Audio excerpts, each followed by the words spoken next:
Sa isang liblib na baryo sa bayan ng Sariaya, Quezon, namumuhay si Benito, isang binatang kilala sa pagiging masigasig, matapang, ngunit masyadong nahuhumaling sa sabong.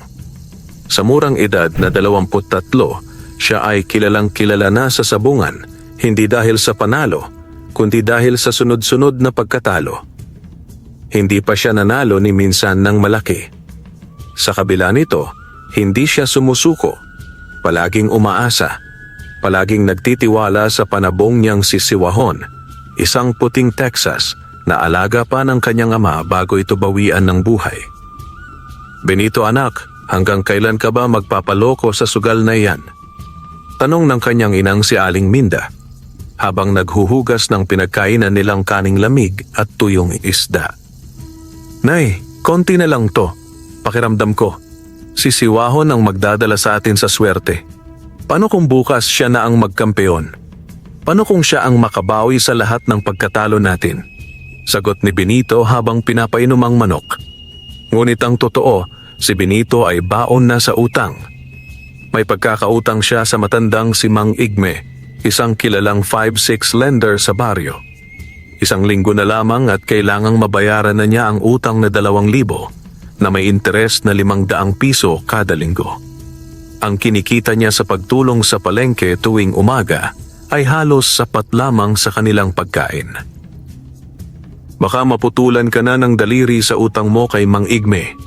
Biro ni Berto, ang kanyang kaibigang tambay sa kanto. Hindi, mananalo ako, may kutob ako, paniniyak ni Benito, kahit alam niyang nauubos na ang kanyang pag-asa. Nang sumapit ang linggo, maaga siyang gumising. Isinalang niya si Siwahon sa paliligo.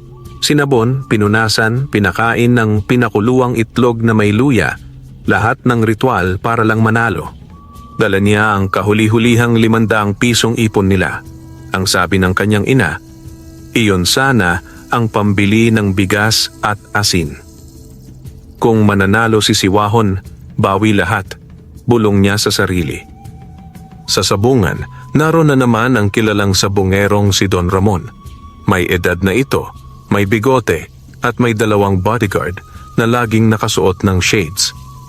May dala na namang bagong panabong, isang maitim na Texas na ang pangalan ay Itim na Alon.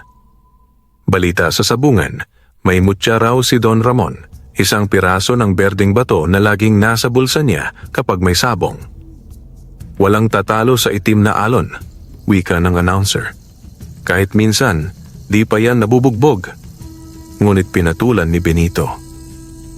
Tumaya siya ng 500 piso kay Siwahon. Tumaya rin si Don Ramon ng 50,000 sa kanyang manok.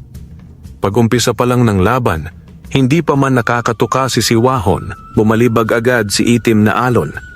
Isang tuka sa leeg, isang pitik ng tahid. Tumilapon si Siwahon. Panalo! Itim na Alon muli! Sigaw ng announcer. Nakapayuko si Benito, nanginginig ang mga kamay. Wala na siyang pera. Wala na rin siyang manok. Kinuha ng sabungan ng bangkay ni Siwahon, pinamigay sa mga tambay bilang papak. Sa kanyang pag-uwi, huminto siya sa gilid ng kakahuyan, sa ilalim ng punso, at naupong umiiyak. Sa dami ng iniisip, hindi niya napansin na parang may malamig na hangin na dumaan. At sa gilid ng kanyang mata, may munting nilalang. Maliit, may mahahabang tenga, may suot na pulang sombrero, ang nanonood sa kanya. Bakit ka umiiyak, iho? Mahina ngunit matinis na tanong ng nilalang. Napatingin si Benito. Sino ka? Ako si Ambyong. Isa akong duwende. At mukhang kailangan mo ng tulong. Nanlaki ang mata ni Benito. Hindi siya makapaniwalang totoo ang nakikita niya. Isang duwende. Maliit, mga isang talampakan lang ang taas, may mahaba at puting balbas. Suot ang pulang sombrero, berdeng bestida at itim na bota ang nakaupo sa ibabaw ng punso. Kumakain ito ng pinipig at tila masayang-masaya habang pinagmamasdan si Benito. Hindi ka ba natatakot sa akin? Tanong ng duwende habang ngumunguya. Medyo, sagot ni Benito. Pero parang Parang wala na rin akong takot. Lahat na lang yata ng malas na punta na sa akin. Umiling ang duwende. Hindi malas ang may kasalanan sa kabiguan mo. May mga sabongerong gumagamit ng mahika. Hindi mo ba nararamdaman? Ang manok ng matandang Don Ramon. May mutya. Mutya? Anong magagawa ko? Wala akong agimat, wala na rin akong manok, at mas lalong wala na akong pera. Ngumiti si Ambyong. Kaya nga kita kinausap. Ako si Ambyong, tagapangalaga ng mga manok sa gubat na ito. Matagal na akong nanonood ng mga laban sa sabungan. Alam kong may puso ka, Benito. Hindi ka sakim tulad ni Don Ramon. Gusto ko kitang tulungan. Napakunot ang noo ni Benito. Tulungan? Paano? Bibigyan kita ng isang itlog ng manok. Hindi ito basta-bastang itlog. Isa itong itlog ng manok na may dugong mahika, ang lahing tinatawag naming alimpuyo. Kapag napisa ito at inalagaan mo ng tama, lalabas ang isang manok na kayang makipaglaban kahit sa may mutya. Napatingin si Benito sa palad ni Ambyong. May hawak itong bilog na itlog, mas maliit sa karaniwang itlog ng manok, kulay asul, at tila may kumikislap sa loob. Pero may kondisyon, dagdag ng duwende. Bawal mo itong gamitin sa kasakiman. Bawal mo itong ibenta. Bawal mo ring ipalaban sa sugal na pawang panlalamang lang ang hangarin. Kapag sinuway mo ang usapan natin, mawawala ang lakas ng manok. At higit pa roon, may kapalit na sisingilin ang mundo namin. Napalunok si Benito. Gusto man niyang magtanong pa, pakiramdam niya ay dapat niyang sundin ang nilalang na ito. Parang biglang gumaan ang loob niya rito. Tatanggapin ko, sagot niya sa wakas. Gagawin ko ang lahat, basta mapanalo ko lang kahit isang laban, hindi na para sa pera, kundi para makabawi man lang sa sarili ko. Magaling! Masiglang itinulak ni Ambyong ang itlog sa kamay ni Benito. Sa loob ng 7 araw, mapipisa na yan. Ngunit kailangang alagaan mo ito sa ilalim ng araw tuwing madaling araw. Pakainin mo ng pinatuyong dahon ng saging na kulay ginto. Makikita mo yon sa likod ng punso bukas ng umaga. Salamat, Ambyong. Hindi ko alam kung totoo lahat ito, pero susubukan ko. Bago pa siya makatanong muli, biglang kumidlat sa kalangitan kahit walang ulan. Pagsilip niya sa paligid, nawala na si Ambyong. Tanging ang malamig na simoy ng hangin at ang mahiwagang itlog ang naiwan sa kanyang kamay. Pagkauwi niya sa kanilang bahay, hindi siya nagsalita tungkol sa nangyari. Itinago niya ang itlog sa isang sisidlan ng palay at inilagay ito sa kanyang silid. Habang tinitingnan niya ito, napansin niyang tila may munting liwanag na gumagalaw sa loob nito. Parang may kaluluwang nakakulong sa loob. Kinabukasan, gaya ng bilin ni Ambyong, gumising siya ng 5:00 ng umaga. Lumabas siya at pumunta sa likod ng punso. Hindi siya nabigo. May mga dahon ng saging na kulay ginto sa isang bahagi ng kagubatan, parang sinadyang ilaan para sa kanya. Pinulot niya ito, dinurog, at inihain sa tabi ng itlog. Sa mga sumunod na araw, naging abala si Benito sa pag-aalaga ng itlog. Laging maaga siyang gumigising. Ipinapainit sa araw, pinapakain ng dahon, at nilalagyan ng bulak ang ilalim ng sisidlan upang panatiling mainit. Sa kanyang puso, unti-unting bumabalik ang pag-asa. Sa ika-6 na araw, habang pinapainitan niya ang itlog, bigla itong nagkibit, kumilos, umikot, at mula sa loob nito ay narinig niya ang mahina, ngunit matinis na tik-tik-tik. Mapipisa na, bulong ni Benito sa sarili, nanginginig ang kamay sa pananabik. Ngunit sa araw ding iyon, may dumating sa kanilang baryo, ang utusan ni Don Ramon. May dalang sulat at nakasulat dito. Benito, napapansin kong palagi kang nasa sabungan ngunit laging talunan. Gusto kitang alukin ng trabaho bilang taga-alaga ng mga manok ko. Malaking sweldo. Makakabayad ka ng utang. Kung interesado ka, pumunta ka sa aking hacienda bukas ng alas 9 ng umaga. Don Ramon. Napakuyom si Benito. Ang lalaking kumalaban at nanlamang sa kanya, ngayon ay gusto siyang gawing tagapag-alaga ng kanyang mga panabong? Hinding-hindi, bulong niya sa sarili. Hindi ko isusuko ang prinsipyo ko sa isang sakim na tulad niya, kahit anong pera pa iyan. Ngunit hindi niya alam, sinusubaybayan na siya ni Don Ramon. At sa mismong araw ng pagpisa ng mahiwagang itlog, may masamang binabalak ang mayamang sabongero. Ikapitong araw.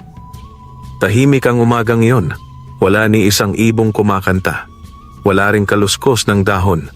Parang ang buong paligid ay nakikiramdam sa isang mahalagang pangyayari. Sa gitna ng katahimikan, si Benito ay nakaluhod sa harap ng sisidlan. Pinapainitan pa rin ang itlog sa unang sinag ng araw. Tinitigan niyang mabuti ang itlog na asul na ngayon ay may maliliit ng bitak. Kumakabog ang dibdib niya. Sa bawat tik-tik ng itlog ay tila kasabayang tibok ng puso niya. Bigla, crack! Isang bitak ang tuluyang nabiyak. Lumabas mula rito ang isang manok na tila hindi pangkaraniwan. Itim na itim ang balahibo, ngunit sa bawat galaw nito, kumikislap ito sa sinag ng araw na parang may mga pintig ng kulay pilak. Maliit pa ito, sisiw pa lang, ngunit malinaw ang kakaibang presensyang dala nito. Napanganga si Benito. Ikaw ba ang alimpuyo? Ang sisiw ay tumingin sa kanya at sa isang iglap ay pumailan lang sa ere, lumipad ng di karaniwan sa mga sisiw. Pumagsak ito pabalik sa kanyang kamay na parang nagpapakita ng tiwala. Hindi ako nagkamali, bulong ni Benito. May himala ka nga. Sa hacienda ni Don Ramon. Sa kabilang dako, si Don Ramon ay hindi mapakali sa kanyang upuang gawa sa nara habang nakasandal sa malambot na upuan sa ilalim ng malaking bintana. Sa kanyang harap, isang matandang lalaki ang nakaupo. Puti ang buhok, nakaitim na Amerikana at may daladalang baston na may ukit na hugis mata. Anong sabi mo? Tanong ni Don Ramon. May kakaibang enerhiyang bumalot sa punso kagabi, sagot ng matanda. May naipanganak na bagong nilalang. Isa siyang alimpuyo. Ang manok na iyon ay may lahing engkantado. At kung aalagaan ng tama, hindi matatalo sa sabungan. Kahit ng mutyang hawak mo. Napamura si Don Ramon. Sinong may hawak? Isang binatang sabongerong palaging talunan. Pangalan niya, Benito. Napuno ng galit ang mukha ng matanda. Hindi pwedeng mahuli ako sa laban. Hindi pwedeng mapahiya ang pangalan ko. Gawin mo ang nararapat. Ngumisi ang matanda. Isang salin ng anino ang ipapadala ko sa bahay niya ngayong gabi. Kung sakaling mamatay ang sisiw, wala nang problema.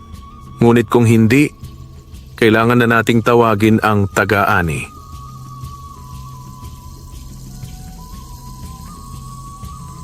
Sa bahay ni Benito. Abala si Benito sa pag-aalaga ng sisiw. Pinakain niya ito ng pinulbos na gintong dahon ng saging at pinainom ng tubig ulan na iniipon niya sa loob ng bao. Pangalanan nakita, ani Benito, habang hawak ang sisiw. Ang tapang mong tumingin. Itatawag ko sa iyo ay Itim. Nagkibit ang manok. Parang pabor dito ang pangalan. Maya-maya, habang nililinis ni Benito ang kulungan na pansamantalang gawa sa kawayan, napansin niyang tila may malamig na hangin na dumaan sa kanyang likuran. Lumingon siya pero walang tao. Kinabahan siya. Isinara niya ang mga bintana. Ang gabi ay unti-unting lumalim. Ang buwan ay mistulang natatakpan ng ulap. Tahimik ang paligid, pero pakiramdam niya ay hindi siya nag-iisa. Habang pinapaliguan ni Benito si Itim, bigla niyang narinig ang marahang pagkatok sa kanilang pintuan. Tok! Tok! Tok! Napatingin siya sa orasan. 11:00 ng gabi. "Sino yan?" sigaw niya. Walang sumagot. Tanging ang malamig na simoy ng hangin ang pumasok sa maliit na siwang ng bintana. Tumayo si Benito, hawak ang machete na palaging nasa tabi niya. Dahan-dahan siyang lumapit sa pinto at sumilip sa siwang. Walang tao. Pagbukas niya ng pinto, may nakita siyang isang aninong dumaan sa kanyang bakuran. Mabilis, halos hindi tumatapak sa lupa. Pumasok siya kaagad at nilapitan si Itim. Nanginginig na ito. Tila may nakikita na hindi kayang makita ng mga ordinaryong mata. Dito na niya naalala ang babala ni Ambyong. Kapag sinuway mo ang kasunduan, may maniningil. Ngunit alam ni Benito, wala siyang nilabag.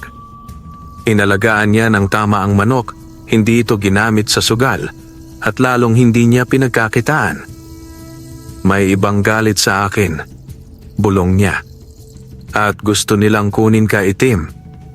Kinuha niya ang manok, binalot sa telang itim, at dinala sa ilalim ng kanyang kama. Doon niya ito pinatago habang siya'y nakahiga, pero hindi natulog. Nagbantay siya buong magdamag. Hanggang sa marinig niya ang isang bulong sa hangin. Bantayan mo ang alimpuyo, dahil kapag ito'y bumagsak, ikaw ay susunod. Kinabukasan. Nang muling sumikat ang araw, agad na nagtungo si Benito sa punso upang humingi ng tulong kay Ambyong. Ngunit wala ito roon. Hinintay niya ng ilang oras, ngunit hindi nagpakita ang duwende. Dito niya naisip ang isang bagay.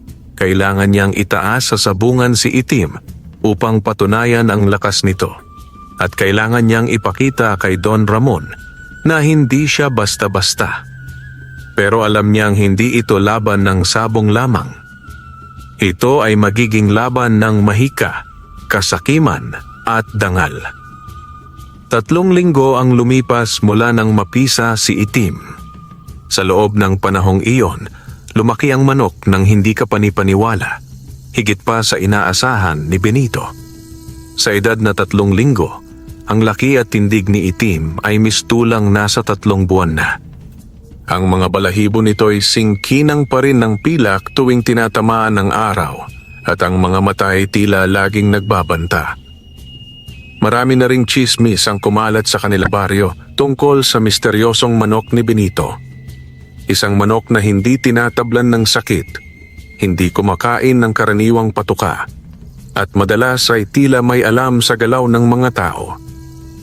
May mga kapitbahay na umiiwas sa bakuran ni Benito, natatakot sa kung anong nilalang ang lumalaki sa loob ng kanyang tahanan. Pero si Benito, buo ang loob. Alam niya, malapit na ang araw na kailangang ipagsabong si Itim. At ang pinakaunang laban nito ay kailangang maging panimula ng isang bagong yugto ng kanyang buhay. Araw ng Sabado sa bungan ng San Miguel. Maaga pa lang ay puno na ang sabungan. Nagkakagulo na ang mga sabongero, may kanya-kanyang manok na dala. Ang ilan ay nagyayabangan, ang iba'y nanonood lang, tumataya, nag-aabang ng panalong mainam. Nakarating si Benito, dala si Itim sa isang kahon na may butas.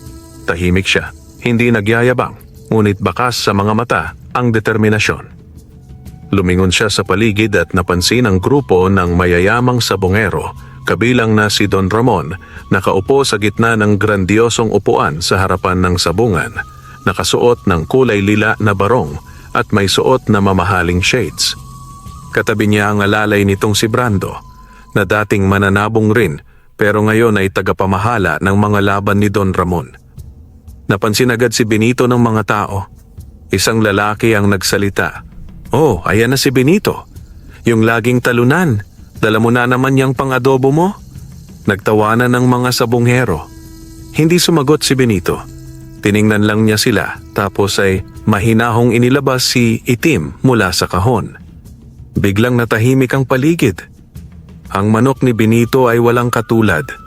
Malalaki ang hita, matulis ang tari, matikas ang tindig, at ang mga mata ay tila hindi basta-basta titigil sa laban. "Anong klaseng manok yan?" bulong ng ilan.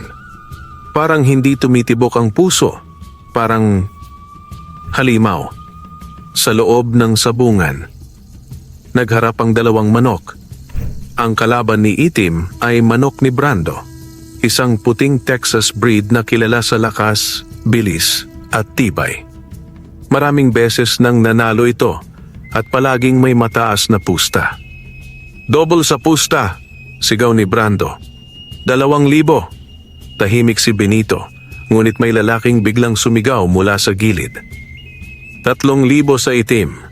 Si Mang Castor, isang dating sabungero na ngayon ay tahimik na lang tumataya. Nagbulungan ng mga tao. Lahat ay nagtanong, "Sigurado ka, Castor?" Baguhan niyang si Benito. Ngumiti lang si Mang Castor. Minsan lang dumaan ang halimaw na manok. Nasa kanya na. Ang laban. Tumigil ang oras sa loob ng sabungan. "Handa na?" sigaw ng tagasabit. Tumango ang dalawang sabunggero. Pagbitaw, "Zishti." Walang 5 segundo, si Itim ay umikot sa ere, dumapo sa likod ng puting manok, at tinuhog ito gamit ang kanyang tari sa leeg. Isang mabilis, tiyak, at marahas na galaw. Nagsigawan ang mga tao. "Patay na agad? Tapos na?" Laking gulat ng lahat, lalo na ni Brando, nang makita ang puting manok ni Don Ramon na wala ng buhay sa gitna ng sabungan. Si Itim ay nakatayo sa ibabaw nito, hindi tumitigil sa pagtitig sa katawan ng tinalo. Tahimik si Benito, ngunit sa loob-loob niya, parang may ibang enerhiya ang lumalabas mula kay Itim. Pagkatapos ng laban, lumapit si Don Ramon sa gilid ng sabungan. Pinagmasdan niya si Benito habang pinupunasan ang dugo sa tari ni Itim. "Anong manok yan, iho?" tanong niya, formal ngunit malamig ang tono. "Manok ko, Don," sagot ni Benito. Pinaglihi sa liwanag ng buwan, pinanganak sa punso, lumaki sa pangarap ng isang talunang sabungero. Ngumiti si Don Ramon, pero malamig. "Masaya ako sa panalo mo, pero sa susunod na laban, sa manok kong may mutya ka na tatapat. Hindi basta-basta yon. Makikita natin kung totoo ngang may himala ang alaga mo." Tumalikod si Don Ramon. Ngunit bago pa siya makalayo, bumulong ang isang hangin sa tabi ni Benito. "Ingat ka, Benito. Ang susunod na laban ay hindi na lamang laban ng manok. Ito'y laban ng buhay mo." Kinabukasan ng laban ay tila nagbago ang ihip ng hangin sa buong baryo. Ang pangalan ni Benito ay naging usap-usapan na hindi lamang sa kanilang lugar, kundi pati na rin sa mga karatig baryo. Ang kanyang manok na si Itim ay tinawag ng ilan na manok ng demonyo, habang ang iba na may nagsasabing ito raw ay alaala ng diwata. Subalit sa likod ng papuri at tsismis, nagliliyab ang galit at inggit sa puso ni Don Ramon. Hindi siya sanay na natatalo, lalo pat sa isang binatang gaya ni Benito na sa loob ng maraming taon ay kanilang pinagtatawanan sa sabungan. Sa loob ng malaking bahay ni Don Ramon. Nasa loob ng kanyang lihim na silid si Don Ramon kasama si Brando at ang kanyang tagapangalagang albularyo na si Apong Damiana, isang matandang bulag na kilala sa mahika negra at koneksyon sa mga nilalang sa ilalim ng lupa. Inilabas ni Apong Damiana ang isang lumang sisidlang gawa sa ginto. Binuksan niya ito gamit ang isang susi na gawa sa sungay ng kalabaw. Sa loob ay naroon ang isang kumikislap na mutya. Kulay asul na tila dinidilaan ng apoy. Ang paligid ng silid ay biglang bumigat ang hangin at tumahimik kahit ang mga ibon sa labas. Ang mutya ng talisay, bulong ni Apong Damiana. Ito ang nagbibigay ng lakas sa mga manok mo doon. Pero hindi sapat ang lakas ngayon. Kailangan mo ng mas malalim na pakikipag-ugnayan. Gusto kong patayin ang manok ni Benito, mariing sabi ni Don Ramon. At kung maaari, pati na rin ang binatang yon. May kapalit ang bawat kagustuhan, wika ni Apong Damiana. At ang hinihinging kabayaran ng mutya ay dugo ng inosente. Sandaling natahimik si Don Ramon, ngunit pagkatapos ay ngumiti siya. Pumili ka, kahit sino. Basta't siguraduhin mong sa susunod na laban, babalik sa akin ang korona ng pagiging hari ng sabungan. Samantala kay Benito, habang gabi at ang buong baryo ay tahimik, si Benito ay nanaginip ng isang kakaibang tanawin. Sa kanyang panaginip, naroroon siya sa gitna ng isang punso at sa harap niya ay nakaupo ang duwending tumulong sa kanya, si Lucky, ang may gintong sombrero at mata na tila batong jade. Benito, anang duwende. Malapit nang sumubok ang kasakiman ng tao na agawin ang biyayang ibinigay sa'yo. Mag-ingat ka. Hindi lang mutya ang pinanghahawakan ng Don, kundi ang lumang sumpa ng isang kasunduan sa ilalim ng buwan. Paano ko malalabanan? Tanong ni Benito. Ang manok ko, hindi ko na alam kung siya ba'y manok pa o isang nilalang na may sarili ng isip. Si Itim ay anak ng karimlan at liwanag. Hanggat wala kang kasakiman, mananatili siyang tapat. Pero bantayan mo ang paligid mo. Hindi sa lahat ng laban, manok lang ang may sugat. Sa gitna ng gabi, isang puting van ang huminto sa tapat ng bahay ni Benito. Bumaba ang dalawang lalaking nakaitim. Tahimik nilang binuksan ang bakod at dahan-dahang lumapit sa kulungan ni Itim. Isa sa kanila ay may hawak na bote ng pampatulog. Ang isa naman may sako. Ngunit paglapit nila,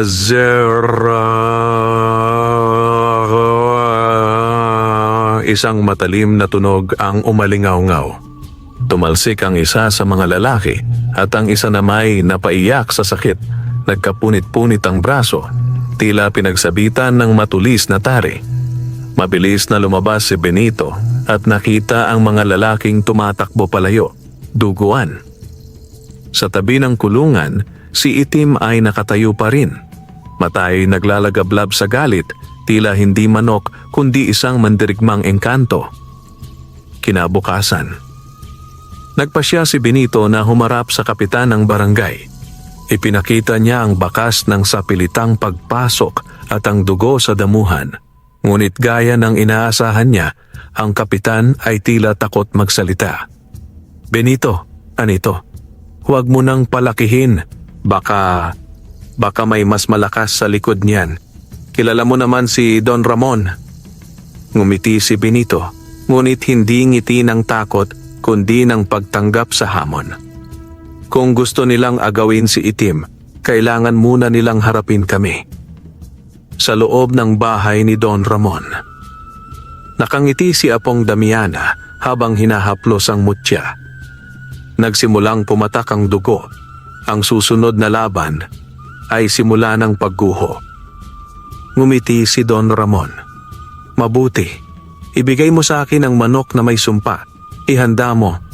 Sa susunod na Sabado, magpapakita tayo ng tunay na sabong. Sabado. Umaga pa lamang ay dinagsana ng mga tao ang sabungan. Kahit ang mga matandang hindi na nakakalakad ay nagpasilang na sa mga anak at apo para lamang masaksihan ang muling paghaharap ni Benito at ni Don Ramon. May mga usap-usapan na tila may malalakas na agimat ang parehong kampo. At ngayon, sa araw ng sabong, malalaman na ng lahat kung sino ang tunay na may lakas ng kababalaghan. Sa gilid ng sabungan, may mga albularyo at manggagamot na dumalo rin para lamang makasubaybay. Ang iba'y tahimik na naglalagay ng dahon ng lagundi sa ilalim ng upuan nila, habang ang iba'y may hawak-hawak na maliit na bote ng langis. Pero ang pansin ng lahat ay nasa dalawang lalaking magtatapat ngayong araw. Ang pagdating ni Benito. Nakatsinelas lamang si Benito, dala-dala sa supot ang kanyang manok na si Itim. Suot niya pa rin ang kanyang luma at kupas na kamiseta, pero kitang-kita sa kanyang mga mata ang kumpiyansa. Kasama niya ang matandang si Lolo Pakoy, na dati veteranong sabungero rin, ngunit ngayoy tumutulong sa kanya bilang tagapayo. Huwag mong titigan si Don Ramon, Benito, ani Lolo Pakoy habang pumapasok sila sa sabungan. Tingnan mo lang ang manok mo. Huwag kang bibitiw sa loob ng 7 segundo. Iyan ang susing palatandaan. Ang pagdating ni Don Ramon. Sa kabilang dulo ng sabungan, isang mararangyang sasakyan ang dumating. Bumaba mula rito si Don Ramon, suot ang puting barong na may burdang ginto. Sa kanyang braso ay nakapatong ang manok na pulang-pula. Malaking lalaki, may makintab na balahibo at mga matang tila hindi tumitibok ang puso. Si Alvaro, bulong ng mga matatanda. Manok na anak ng kamatayan. Sabi nila, pinakain sa uling at alak mula pagkasisiw. Kasunod ni Don Ramon ang kanyang bantay na sina Brando at ang matandang si Apong Damiana na tahimik lamang sa kanyang upuan sa gilid ng entablado. Sa kanyang kanang kamay ay hawak-hawak niya ang isang maliit na kahon na may lamang itim na alikabok. Kapag umusok ang alikabok na yan, bulong ng isa sa mga manonood. Ibig sabihin, may kaluluwa ng sinisingil. Bago ang laban. Bago magsimula, pinatawag ni Don Ramon ang tagapamahala ng sabungan. Siguraduhin mong walang gulangan, ani Don Ramon habang sinusulyapan si Benito. Kung may makikitang duwende o agimat, ipaban mo agad. Ngumiti ang tagapamahala pero hindi sumagot.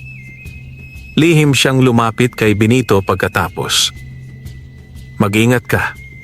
Hindi lang manok ang pinapaslang dito. May taong handang magbayad ng milyon para lang mawala ka. Tumango lamang si Benito. Itinapik niya si Itim at ibinulong. Ito na ang laban nating pinakadelikado. Pero kung mananalo tayo, lalaya tayo sa pangungutya, sa kahirapan, at sa anino ng kasakiman. Sa loob ng sabungan. Isinalang na ang 2 manok. Ang sigawan ay umabot sa sukdulan. Lahat ay naglalakasan ng pustahan. 5 kay Don Ramon, 10 kay Benito, doble kung talo, pero may ilang matandang tahimik. Isa sa kanila ay bulong ng orasyon. Nagsalubong ang mga manok. Si Itim ay tila tahimik ngunit matatag. Si Alvaro, ang pulang manok ni Don Ramon, ay nagngangalit, umaatungal na tila hindi ibon kundi halimaw. Pagkalag sa tali, agad sumugod si Alvaro. Mabilis, malupit at walang takot. Tumalon ito at sinugatan agad si Itim sa balikat. Napaurong si Benito. Pero bago pa siya makapagsalita, tumingala si Itim. At sa isang iglap, tila may itim na anino na lumukob sa kanyang katawan. Bigla siyang umatras at ang kanyang mga mata ay nagningas ng bughaw. Sa ikalawang sabak, si Itim ang sumugod. Wapak! Isang malalim na hiwa ang tumama kay Alvaro. Tumalsik ang dugo at napahagulgol ang mga sabungero. Ngunit hindi pa tapos, tumayo si Alvaro at tumalon muli. Tinamaan si Itim sa likod. Ngunit sa halip na matumba, umilaw ang kanyang katawan sa sandaling liwanag na tila may dumapong espiritu. Napatingin si Apong Damiana. Naramdaman niyang may ibang puwersa na sumalo kay Itim. Hindi engkanto, kundi isang mas matandang nilalang. Ang huling yugto. Nagkatinginan ang 2 manok, puno ng dugo at galit. Huling sabak. Lahat ay tumigil sa hininga. Sabay silang tumalon. Krak! Pareho silang tumama. Parehong tumilapon. Parehong nagpagulong-gulong sa lupa. Tumingin si Benito. Tumayo si Itim. Sa kabilang banda, hindi na gumalaw si Alvaro. Namuti ang kanyang mata at lumabas ang huling hininga nito. Tumahimik ang buong sabungan. Isang matandang babae ang biglang tumawa mula sa sulok. Ang anak ng dilim at liwanag, nagwagi. Pagkatapos ng laban, halos hindi makapaniwala ang mga tao sa sabungan. Ang manok ng isang hamak na binata na tila walang kapangyarihan, ang siyang tumalo sa malademonyong manok ni Don Ramon. Laking tuwa ng mga tao, itinaas si Benito, binuhat at kinilalang bagong hari ng sabungan. Ngunit habang ang karamihan ay nagsasaya, may mga matang nanonood sa dilim. at may isang matandang duwende ang lihim na nagmamasid mula sa ilalim ng sabungan. Nakangiti, ngunit may halong lungkot sa kanyang mukha. Gabing tahimik, lihim ang lumilitaw. Pagka-uwi ni Benito, tahimik niyang hinaplos ang sugatang si Itim. Ginamot niya ito ng langis at halamang gamot na itinuro ng kanyang lola nung nabubuhay pa ito. Ngunit sa kanyang isipan, paulit-ulit ang tanong, ano ang nangyari? Bakit biglang lumakas si Itim? Ano ang liwanag na yon? Hindi pa man siya tuluyang nakakatulog, may narinig siyang mahihinang yabag mula sa labas ng kanyang kubo. Tok! Tok! Tok! Pagbukas niya ng pinto, may nakita siyang isang matandang lalaki, pandak, may puting balbas, at nakasuot ng kulay berdeng kupas na barong. May hawak itong tungkod na tila yari sa pilak. Magandang gabi, iho, anito. Ako ang tinatawag nilang Tatang Sulo. Isa akong tagabantay ng mga mutya ng kalikasan. At ako rin ang naging tagapangalaga ni Itim. Ang tunay na pinagmulan ni Itim. Hindi basta ordinaryong manok si Itim, ani Tatang Sulo. Isa siyang anak ng ibong uwak ng kabundukan ng Silab. Isang nilalang na may dugong duwende at hayop. Sa simpleng salita, siya ay bantay ng balanse sa sabong. Napatda si Benito. Hindi ko naintindihan, Tatang. Akin lang siyang napulot sa paanan ng bundok, basa, giniginaw. Ngumiti ang duwende. Doon kita sinubok kung may puso kang tumulong sa nilalang ng kalikasan. At napatunayan mong may dangal ka. Mula sa kanyang supot, inilabas ni Tatang Sulo ang isang maliit na kristal, kasing laki ng butil ng mais, kulay asul na nangingintab. Ito ang mutya ng pantay. Isa ito sa 3 mutya ng kapangyarihan na matagal nang pinagtatangkaan ni Don Ramon. Ang hawak niya ay ang mutya ng panggigipit, isang madilim na agimat na nagbibigay lakas sa pamamagitan ng takot at kasakiman. Ang panibagong banta. Habang pinapaliwanag ni Tatang Sulo ang mutya, biglang dumilim ang paligid. Umihip ang malamig na hangin at tila may aninong dumaan sa paligid ng kubo ni Benito. Tumigil ang duwende at sumilip sa dilim. Nararamdaman ko siya, ang anino ni Kabal. Isa siya sa mga nilalang na nakatali sa agimat ni Don Ramon. Kung mas lalakas pa si Don Ramon, hindi na sabong ang mawawala, kundi ang kalikasan mismo.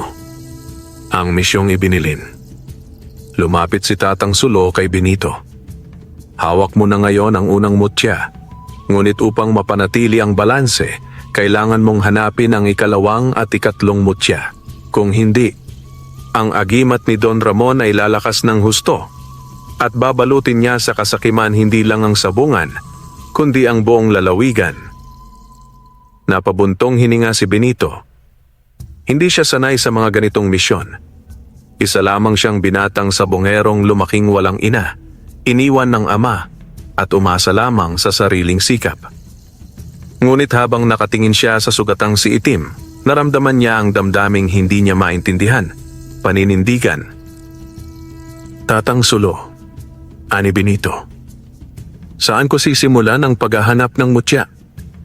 Isang paunang paalala.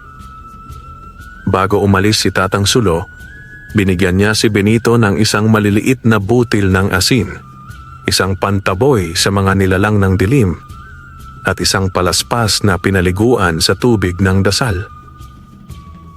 At tandaan mo, Benito, huling paalala ng matandang duwende. Hindi lahat ng kaaway mo ay halimaw ang itsura. Minsan, ang tunay na panganib ay nagtatago sa likod ng ngiti at ginto. Kinabukasan, maaga pa lang ay naghanda na si Benito. Bitbit ang ilang pagkaing tuyo, tinapay, isang lumang itak, at ang palaspas na iniwan ni Tatang Sulo, umalis siya sa kanyang kubo. Iniwan niya si Itim sa pangangalaga ng isang matandang kapitbahay na marunong sa hayop. Hindi pa man sumisikat ng husto ang araw, ay tumulak na siya papunta sa tinukoy ni Tatang Sulo, Ang gubat ng limutan.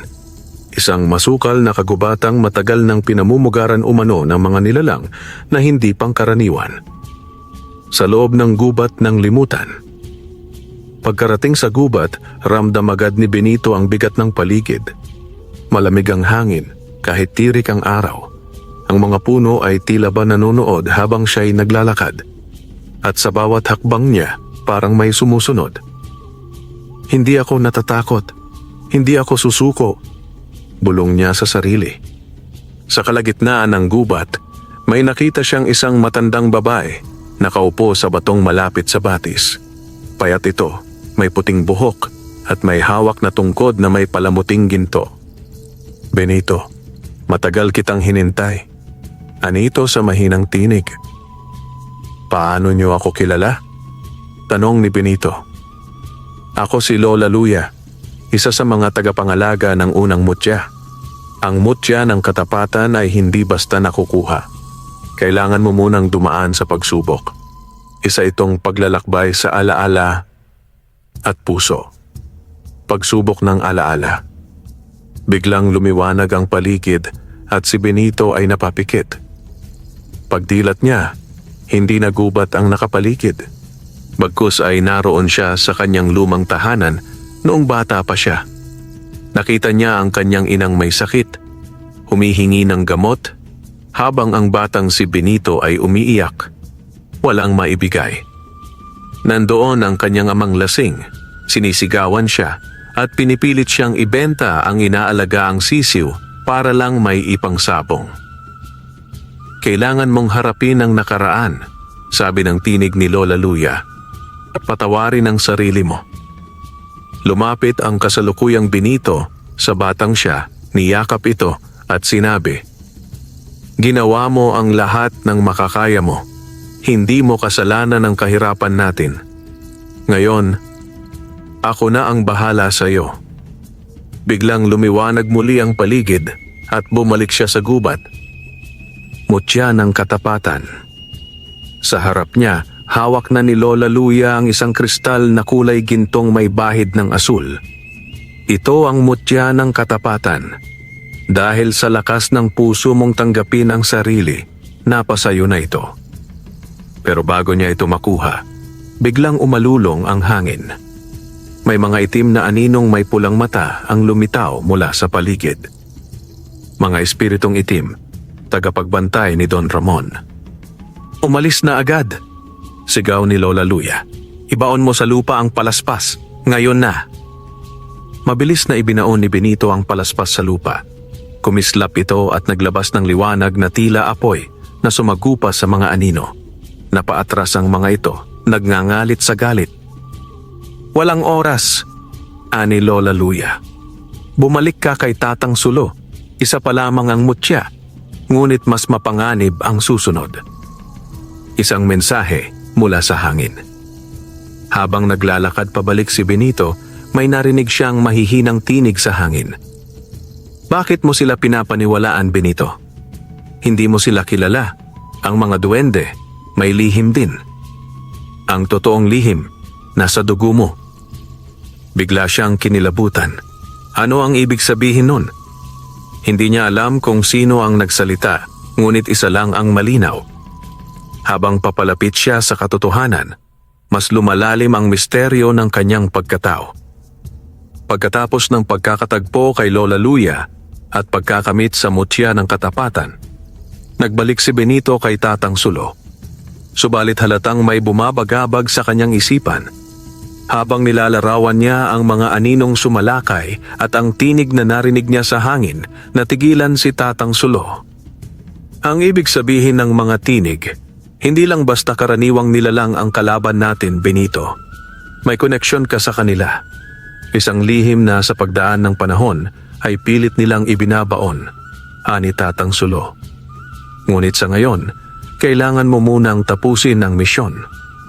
Ayon sa matanda, ang susunod na mutya ay matatagpuan sa kuweba ng panaginip, isang lugar na pinaniniwalaang sumasalamin sa pinakamalalim na takot, pagnanasa at mga tanong sa kalooban ng sinumang makapasok dito. Ang paglalakbay patungo sa kuweba. Dumaan si Benito sa kasukalan ng bundok sa Pinit kung saan naroon daw ang kuweba. Sa bawat hakbang, tila may bumubulong sa paligid. Hindi ka mananalo. Ang lahat ng ito ay walang saysay. Ang manok ni Don Ramon ay hindi basta manok. Isa itong sagradong nilalang ng kadiliman. Ngunit hindi natinag si Benito. Dala ang mutya ng katapatan, pinanghawakan niya ang kanyang layunin, matulungan ang kanyang pamilya at makalaya sa sumpa ng pagkatalo. Pagdating niya sa harapan ng kuweba, tila lumalabo ang kanyang paningin. Para bang inaanyayahan siya ng isang mahimbing na antok sa loob ng kuweba ng panaginip. Pagpasok niya, biglang nagbago ang paligid. Wala nang batot dilim. Sa halip, nasa isang malawak na sabungan siya. Napakalaki, puno ng mga tao. Nasa gitna siya ng entablado, hawak si Itim at kasabay ng kanyang manok ay ang mahiwagang manok ni Don Ramon. Nakita niya ang mga dating sabonghero na nambabastos sa kanya. Pati si Don Ramon na nakaupo sa trono, may hawak na patpat ng gintong ahas. May tinig na nag-utos. Kung nais mong angkinin ang mutya ng paninindigan, talunin mo ang sarili mong takot. Biglang bumukas ang sahig sa harap niya at mula rito ay lumitaw ang isang nilalang na kawangis niya mismo, si Benito rin. Pero mas madilim ang anyo, puno ng galit at panghihinayang. Hindi mo ako kailanman matatalo, Benito, ani ng anino. Ako ang lahat ng kinatatakutan mong maging isang talunan, isang duwag, isang sakim. Ang laban sa anino. Nagtagisan sila ng lakas, hindi ng kamao, kundi ng loob. Bawat akusasyon ng anino ay sinasagot ni Benito ng katotohanan. Oo, ako'y minsang nasiraan ng loob, pero ako'y bumangon. Oo, ako'y natalo, pero hindi ako sumuko. Hindi ako perpekto, pero ako'y may paninindigan. Sa bawat sagot, ang anino ay lumiit. Hanggang sa ito'y matunaw at mula sa gitna ng sabungan ay lumitaw ang ikalawang mutya. Isang kristal na bughaw na kumikislap, tila bang pusong tumitibok. Pagbabalik sa tunay na mundo. Pagkatapos ng pagsubok, muling nagdilim ang lahat. Pagdilat ni Benito, nasa bungad na siya ng kuweba. Bitbit na niya ang mutya ng paninindigan. Ngunit hindi pa man siya nakakalayo, lumitaw ang isang matangkad na lalaki, nakasuot ng barong na gawa sa hibla ng itim na uod. Maputla ang balat nito at may mata na tila apoy. Benito, anito. Dahil sa pagkamit mo ng pangalawang mutya, inihayag mo ang sarili mo bilang tunay na kalaban ng aking amo. Sino ka? Tanong ni Benito. Ako si Salimbasig, ang bantay ng huling mutya at tagapagsilbi ni Don Ramon. Isang babala. Hindi mo kayang tapusin ang sinimulan mo. Ang ikatlong mutya ay nasa puso ng kasinungalingan at hindi ito basta-basta binibigay. Kailangan itong kunin mula sa iyong dugo. Mabilis na nawala si Salimbasig sa hangin. Iniwang magulo ang isipan ni Benito. Ano ang ibig sabihin ng dugo?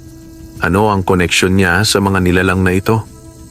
Lumipas ang ilang araw matapos makuha ni Benito ang mutya ng paninindigan mula sa kuweba ng panaginip. Ngunit hindi siya mapakali. Ang mga salitang binitiwan ni Salimbasig ay patuloy na umaalingaw-ngaw sa kanyang isipan. Ang ikatlong mutya ay nasa puso ng kasinungalingan at hindi ito basta-basta binibigay. Kailangan itong kunin mula sa iyong dugo. Bumalik siya sa kubo ni Tatang Sulo, dala ang bigat ng tanong na hindi niya maipaliwanag. Naghihintay si Tatang sa harapan ng maliit na altar na gawa sa ugat ng kahoy. Nang umupo si Benito, tiningnan siya ng matanda. Panahon na, anya, na malaman mo ang buong katotohanan. Ikinuwento ni Tatang Sulo ang isang lihim na matagal nang itinatago ng kanyang pamilya.